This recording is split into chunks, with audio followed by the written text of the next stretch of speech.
I'm Pia the Gallerist, and you are listening to Thinking Outside of the Cube, a Cube Gallery podcast produced by Katie and Gabby. Hi, this is JT Gonzalez, curator of Camping Trip 2. TRNZ is the youngest of the three artists that we're featuring in this show. And like all young artists, Terrence is full of hopes and dreams and ambition. Discover Terrence as he talks about his journey and, more importantly, his art. I promise you, you will enjoy this. So how did you first get into art? I've always been into art. Do you know Magic the Gathering? My brother and I, we were hooked with Magic cards. Unfortunately, it was too expensive. That's why we decided to draw our own cards. When did you start getting into, the fine arts? It's funny because I was majoring in advertising. I was sure I wasn't going into like fine art, because I wanted to be in the advertising industry. So I wasn't really taking painting classes seriously. I was interested in graphic design, branding, advertising. And then after graduating, I managed to get in advertising. So I was burned out after 5 years of doing it. And then I have a lot of friends that ended in gallery work. Going to their exhibits made me a bit envious of having your own thing and people attending your show and having your artworks that you really want to do hang. Slowly they encouraged me to join small group shows and then got really hooked into it, and then that's why I'm here. Is there a specific moment you can pinpoint that made you think, oh, this is the turning point, this is where I decided to change up my career?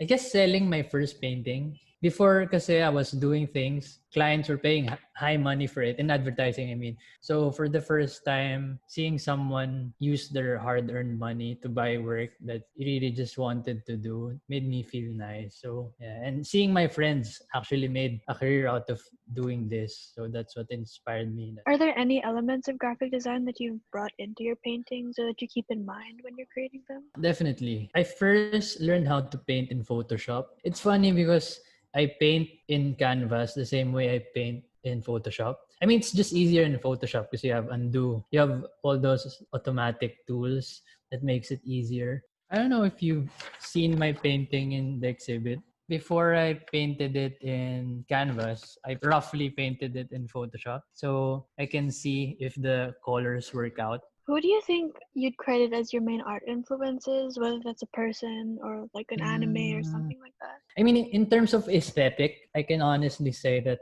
like anime is like the main influence. I grew up watching it. I'm still watching it. In fact, I was watching before we started. But in terms of like concepts or how I would want people to feel, I think it's real life. That's what I like about my work because I get to do what I love, which is very anime, very pop, very bright paintings. But then again, I can sort of insert my daily struggles or feelings, whether it's happy or sad. So it's a nice mix.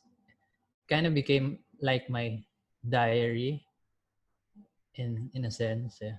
Are there any particular specific video game slash anime that Yeah. kind of Well, of course, it changes. I mean, your favorite now would not be your favorite next month.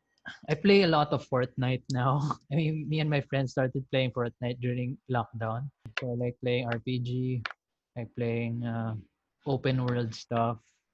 So Skyrim, Fallout, Witcher.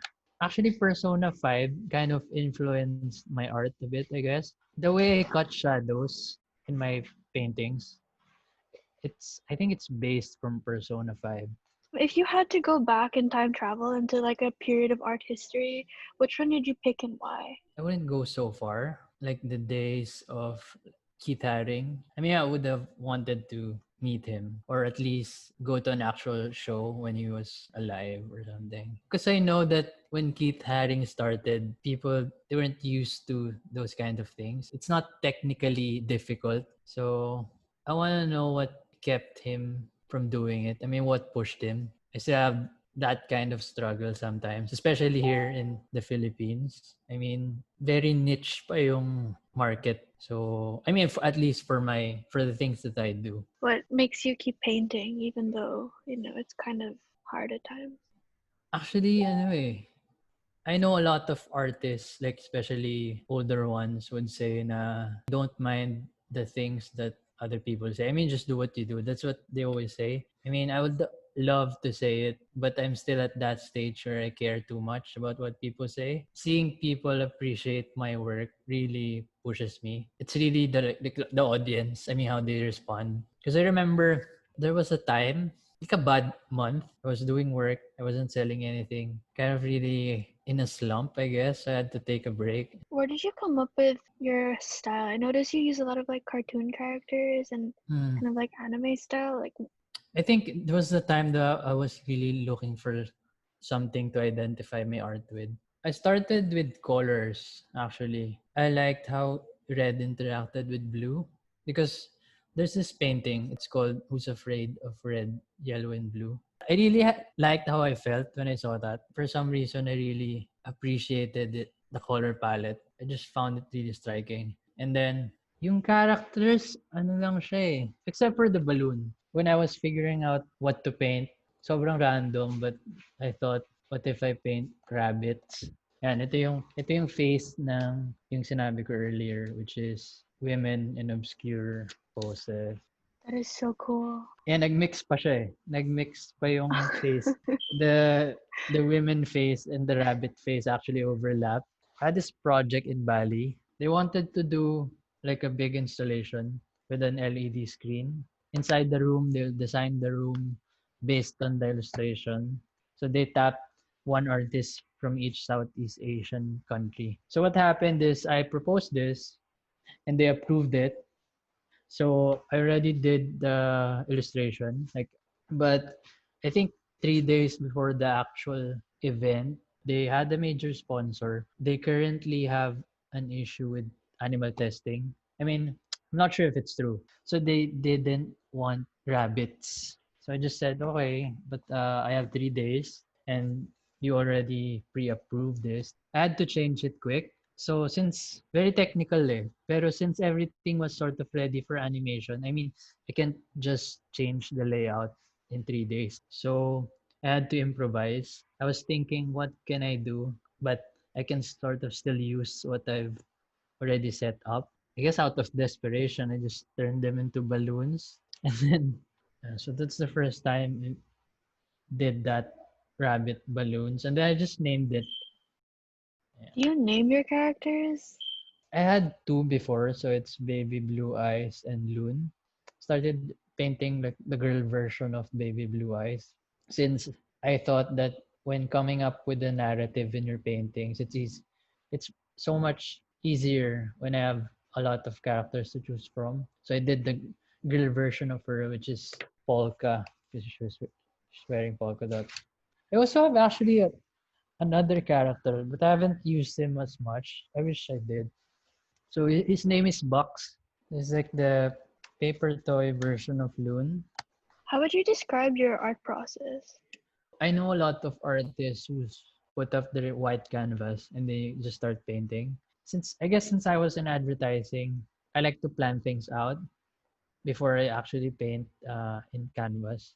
So usually it's 80% done in my head, and I also know what colors to use already before I actually paint it. So I never paint without a sketch. I think you've mentioned before that you've collaborated with other brands. I did one with an Absolute Vodka.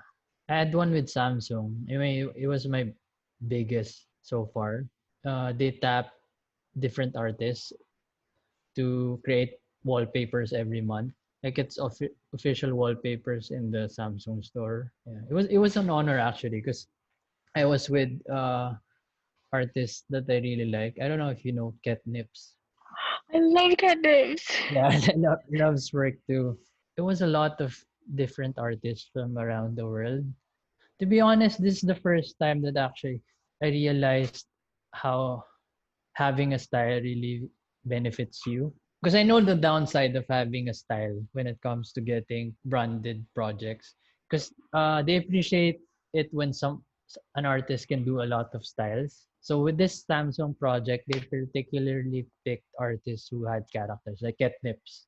Just out of curiosity, do you have a favorite piece that you've ever made? There's one thing that I've done once pa lang, which is I set up an installation for an exhibit. It's the closest thing I did in making my characters like alive in a sense. So I remember when I was a child, me and my brother used to stay up at night. We played cards or played Game Boy. So when the lights are off, our parents already told us you have to sleep. And then when they left, and then we have a flashlight, and then we set up this tent and we played cards. So I kind of relived that moment in this piece. Yeah, so the title of this piece is How Was I So Free in Such a Confined Space? The concept for me, it's just how I felt. Before, me and my brother, our room was so small.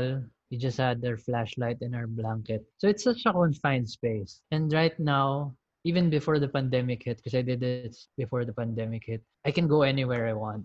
I mean, I wasn't confined in a tent, but for some reason, it felt more free playing my video game inside the blanket fort than now having all these means. But the burden of being adult kind of shackles you down, so you're not really free. If you could go back to your old self that still worked in advertising and tell them one thing, what would it be? I mean, I'm glad I went into advertising for a number of things. One is it taught me a lot of things that I'm using, really using now, and even though it's like a different industry. But the main thing for me is I got to save a lot of money. For me, at least, it's nice that I was able to save up before I went into art, because when you're starting out, no one's really gonna buy your work. Since no one's gonna buy your work, how will you buy materials?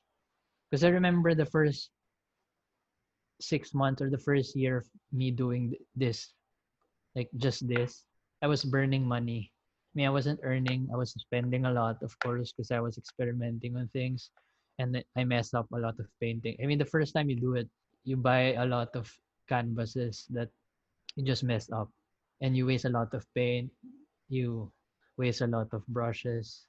So for me, having that money saved up really helped me, because I can only imagine if I went into painting like after college I went into painting, and then the first year was rough. I mean, I don't know how I'll buy stuff. I don't know how I'll buy paint and stuff. So I mean, that's why when people ask my opinion, if they, I mean, I mean, they're kids in college. How do you have a style? Blah blah blah. I mean, how do you? I mean, for me, you really need to find a job first, because it's easier to find a style, in my opinion, and to improve and sort of make a career if you're earning something on the side first. Because the first year, I mean, you'd spend a lot more than you'll earn for sure. I mean, at least in my experience. I guess I'll tell old advertising self that you just have to push through, I guess, because when I mean, you kind of enjoy the benefits of it afterwards anyway. Where do you see yourself in 10 years? To be honest, I don't know. I'm very fickle-minded. I mean, hopefully, like I can exhibit abroad, because that's been my main goal actually. I really want to explore other countries. The reason I've been going to Japan every year. Every time I go there, I meet people. So I've been networking a lot in Japan. I mean, the reception's been good, must, because it's inspired by anime. I mean, I want to try other like countries as well. I mean, and see how they would react to my work. Do you have any advice for anyone interested in getting into art, whether they're young or old? I don't want to be a hypocrite and say don't get frustrated. Just keep doing it, because I still do. So I'm not sure what advice to give them. I also need advice. I also again I can't. I was gonna say be patient, but I can't, because at times I'm impatient too. This very specific to students. This I can say for sure. If you're a college student and an artist, I mean, just do art for art's sake. If you're at the position that you don't really need to earn yet, I mean, just enjoy. Don't rush on para I want to paint, or I wanna, because it can change. I mean, I have this friend. He's like a great painter now, but he started as a photographer, and when we were in college, but after graduating, and then experiencing photography and then getting exposed into art, he realized that he liked painting more. So whatever it is that you're getting frustrated about when you're in college might change.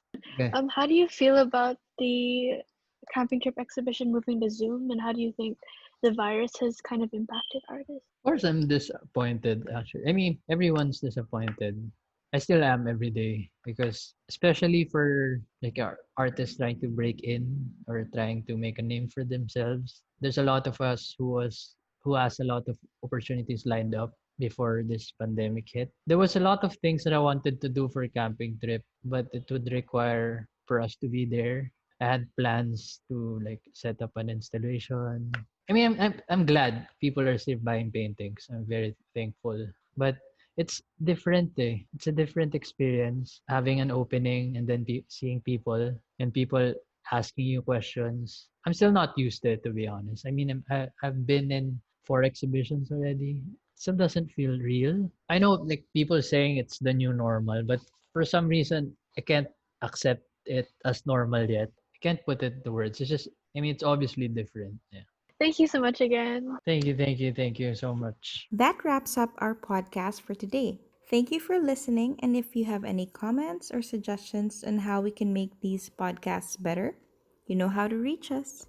And in case you didn't know, we have a new website, cubegallery.ph, which we'd love for you to check out. Enjoy the rest of your day.